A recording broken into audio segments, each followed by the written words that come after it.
पुणे के high profile kidnap और murder case में अभी तक पुणे क्राइम ब्रांच ने 4 आरोपियों को हिरासत में लिया है, लेकिन इस पूरे मामले की तहकीकात भी शुरू है। लेकिन कहां तक ये तहकीकात पहुंची है, किस तरह से इन्वेस्टिगेशन चल रहा है और इस पूरे गुनाह के, इस पूरे क्राइम के कौन कौन से पहलू सामने आ रहे हैं, हमारे साथ पुणे के पुलिस कमिश्नर अमितेश कुमार है।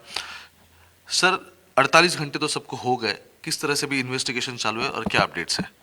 ये प्रकरण को पुलिस ने बहुत गंभीरता से संवेदनशीलता के साथ लिया था। क्राइम ब्रांच की पूरी टीम और लोकल पुलिस के स्टेशंस की टीम बहुत ही मेहनत के साथ काम की। 450 से ज़्यादा लोकेशंस के सीसीटीवीज़ तपासे गए और उसमें गाड़ी की हमें लिंक मिली और उसके बाद आरोपी कल टोटल 4 आरोपी इसमें डिटेन किए गए थे। अभी अरेस्ट की प्रक्रिया शुरू है। इसमें जो गाड़ी में 4 लोग थे जिन्होंने किडनैपिंग और मर्डर किया, उसमें से 3 लोग अभी हिरासत में हैं। एक आरोपी सद्य अभी की स्थिति में फरार है, उसको अरेस्ट करने के लिए प्रयत्न की जा रही है। इसमें इनिशियल इन्वेस्टिगेशन में ये 4 आरोपियों को एक बगल में रहने वाला कुछ पर्सनल एनिमिटी के रीज़न से उसने ये सुपारी दी थी।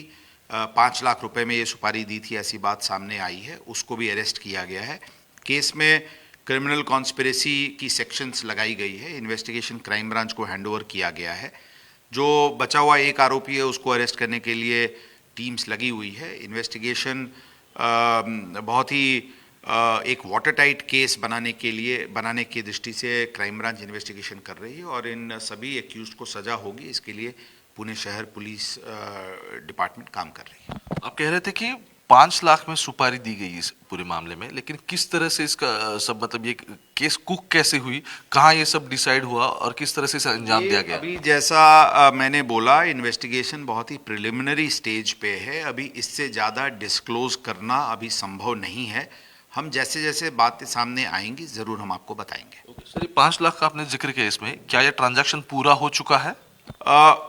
ट्रांजैक्शन पूरा हो चुका था। हम उसमें पैसे रिकवरी करने के लिए भी हम प्रयत्न कर रहे हैं। सीसीटीवीज का आपने जिक्र किया और CCTVs almost 400 to 500 CCTVs check किए गए, लेकिन इस पूरे प्रोसेस में आई गेस ऑलमोस्ट 1.5 दिन या फिर ऑलमोस्ट 2 दिन चले गए, अभी भी एक आरोपी इसमें फरार नजर आ रहा है। देखिए, इन्वेस्टिगेशन शुरू से ही, इनिशियल मोमेंट से ही बहुत ही गंभीरता के साथ पुलिस शुरू की थी। इसमें किसी प्रकार का कोई इनिशियल क्लूज नहीं था, इसलिए टेक्नोलॉजी का यूज़ करके इस इन्वेस्टिगेशन को किया गया है और विद इन 36 आवर्स हमारे पास कुछ एक्यूज्ड डिटेन हो गए थे। अभी वो इनिशियल इंटरोगेशन के बाद, रोल क्लियर होने के बाद, पूरी तरीके से रोल एग्जामिन होने के बाद, रोल में क्लैरिटी आने के बाद अरेस्ट की प्रक्रिया शुरू की जा रही है और पुलिस ने बहुत जल्दी और बहुत गंभीरता से ये प्रकरण, इस मैटर को हैंडल करके इसको डिटेक्ट किया है।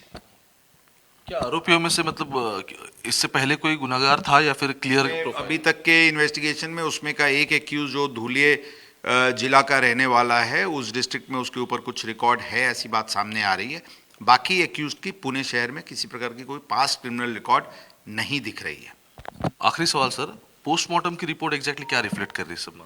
पोस्टमार्टम रिपोर्ट में ये बेसिकली इन्वेस्टिगेशन में ये क्लियर है कि इनिशियल किडनैपिंग होते ही फर्स्ट 15 मिनट्स में ही उसकी मर्डर कर दी गई थी और 1 घंटे के अंदर बॉडी डिस्पोज ऑफ होकर के वो गाड़ी उन्होंने वहाँ से लेके फरार हुए थे। ये बात सामने आई है। पोस्टमार्टम रिपोर्ट में भी ये बात कोरोबोरेट हो रहा है और अकॉर्डिंगली इन्वेस्टिगेशन हो रही है। इसमें जैसा मैं बताया, बहुत ही संवेदनशीलता के साथ पुलिस इस पूरे प्रकरण को हैंडल कर रही है। Thank you so much sir. Pune के पुलिस कमिश्नर अमितेश कुमार हमारे साथ थे और पोस्टमार्टम रिपोर्ट हो या फिर पुलिस तहकीकात हो, इस सब मामले में एक बात सामने आ रही है कि जिस तरह से चाकू से उसके ऊपर वार किए गए, वो सभी उसे किडनैप करने के बाद 15 मिनट में सब कुछ हुआ था और उसके बाद पुणे के नज़दीक, पुणे शहर के थोड़े बाहर एक घाटी में उसकी लाश को बाहर फेंका गया। इस पूरे मामले में आगे क्या होता है देखना अहम पूर्ण रहेगा। कैमरा पर्सन गोपाल हरने के साथ में ओमकार वावले, पुणे, आज तक।